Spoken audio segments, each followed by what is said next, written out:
Hi everyone, I'm back with new video tips for the compound purification. Many of us have to do the column to do the purification. So sometimes if you do reaction, then or like your reaction gives many spots together or like close by.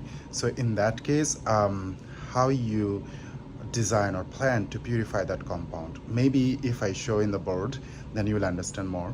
So let's see how you will plan to purify your compound by column or any other means.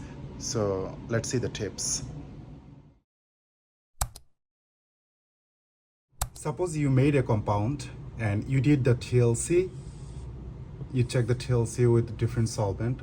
Normally we check the TLC of your first, like of our first synthesized compound with the hexane only. If the compound is little polar, then always we use 2%, 4%, 5%, 8%, 10% ethyl acetate, and in severe case maybe 20%, 30% or 50% ethyl acetate in hexane.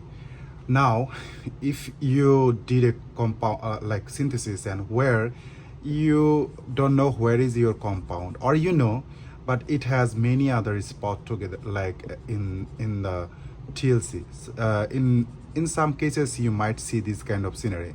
Like normally for the compound synthesis, normally you'll see like 1 or 2 or 3 spot, but in some reactions there is no other way like to avoid that.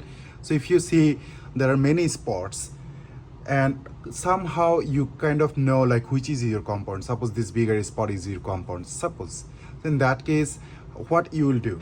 So in that case you can do one thing before doing the real column.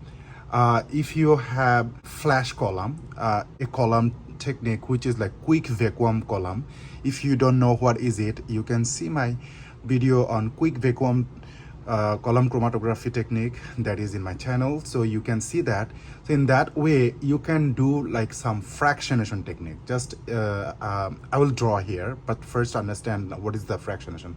So by using that column, so try to collect out like some fractions. Suppose this fraction is out, then suppose this fraction is out, and you never know how your compound also is not there or here. So you can do also like if you do some fractions, so might be you might come up with like some compound with some other impurity, so fraction that out too. And then once your compound is out, then you don't need to think about it. But if you know like the last part is your compound, then do the fractionated out.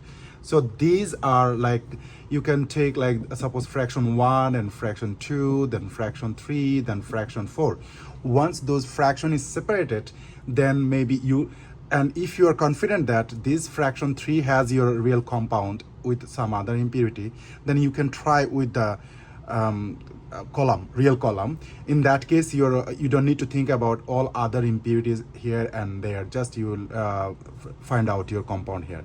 Again, if your this fraction 3 also has some of the this top impurity, still it is fine, because it is like kind of sorting out. So if you have a compound with like 20 more impurities and you are now decreasing your compound with like couple of impurities, maybe 3 4 or something, then if you do column, then you can get more pure fractions. This is another ninja technique to purify your compound having lots of impurity in it.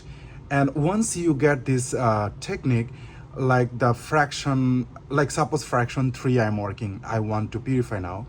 So in that case, try my previous video with ninja technique.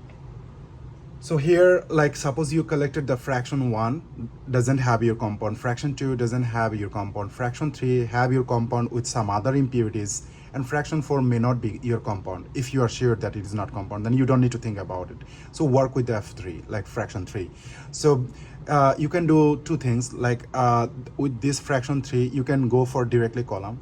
And also before, I normally prefer to do the recrystallization. If the compound is solid, or like that part, that fraction 3 is solid, then I prefer to go to the recrystallization first, and if it works, then done, good. If it doesn't, then probably I'll go for the column. So the for this part recrystallization, so you can go to that ninja technique. my previous video. If you don't watch it yet, just watch that video. In some cases, in that ninja technique, sometimes you will also lose some of your compound also, because that is also will soluble in the polar solvent. But since it is more, so all of will not dissolve. So I'm saying, suppose you have here like 100 molecule or 1000 molecule, and impurity has like 5 molecule, other is 6 molecule. So those small quantity will dissolve quickly in the little bit polar solvent. Like if you use like 0.4% ethyl acetate in hexane, or sometimes you can try 0.5% ethyl acetate, or sometimes 1% ethyl acetate. It depends like what kind of polarity or what is the property of your compound. So I hope this video also will help you to get the effective purification of your compound from a mixture of many other impurities. So these two, like my previous video on the ninja technique, and also this video will help you to purify your compound. And if you have any question, just ask me in the comment. I will try to answer to my best. And please subscribe my channel if you didn't do it yet. And whoever subscribed already, thank you for supporting my channel. Goodbye now.